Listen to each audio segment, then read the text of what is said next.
দিকে ধাবিত হচ্ছে এবং আগামী ২৬ মে দেশের যে কোনো উপকূলীয় অঞ্চলে আঘাত হানতে পারে বলে ধারণা করা হচ্ছে। আবহাওয়া অধিদপ্তর কর্তৃক দেশের সকল সমুদ্র বন্দর সমূহকে ১ নং দূরবর্তী সতর্ক সংকেত দেখিয়ে যেতে বলা হয়েছে। সকল প্রকার নৌযান ও মাছ ধরা ট্রলার সমূহকে সরকারি নির্দেশনা মেনে পরবর্তী নির্দেশনা না দেওয়া পর্যন্ত নিরাপদ স্থানে অবস্থান করার জন্য বলা হলো। প্রচারে বাংলাদেশ কোস্টগার্ড।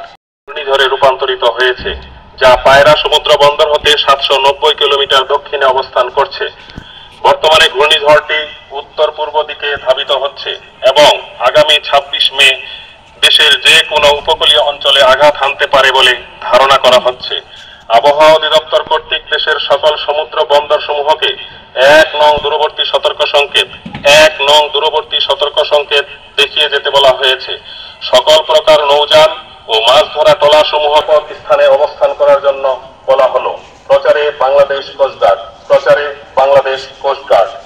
নগদে ৫০০ টাকা বা তার বেশি পেমেন্টে পেতে পারেন ঢাকায় জমিসহ ২০ কোটি টাকার পুরস্কার। দক্ষিণ পূর্ব বঙ্গোপসাগর ও তৎসংলগ্ন পূর্ব মধ্য বঙ্গোপসাগর এলাকায় সৃষ্ট লঘুচাপটি ঘনীভূত হয়ে বর্তমানে ঘূর্ণিঝড়ে রূপান্তরিত হয়েছে, যা পায়রা সমুদ্র বন্দর হতে ৭৯০ কিলোমিটার দক্ষিণে অবস্থান করছে।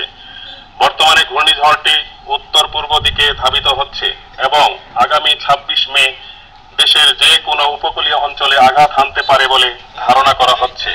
আবহাওয়া অধিদপ্তর কর্তৃক দেশের সকল সমুদ্র বন্দর সমূহকে ১ নং দূরবর্তী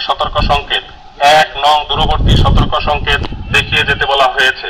সকল প্রকার নৌযান ও মাছ ধরা ট্রলার সমূহকে সরকারি নির্দেশনা মেনে পরবর্তী নির্দেশনা না দেওয়া পর্যন্ত নিরাপদ স্থানে অবস্থান করার জন্য বলা হলো। প্রচারে বাংলাদেশ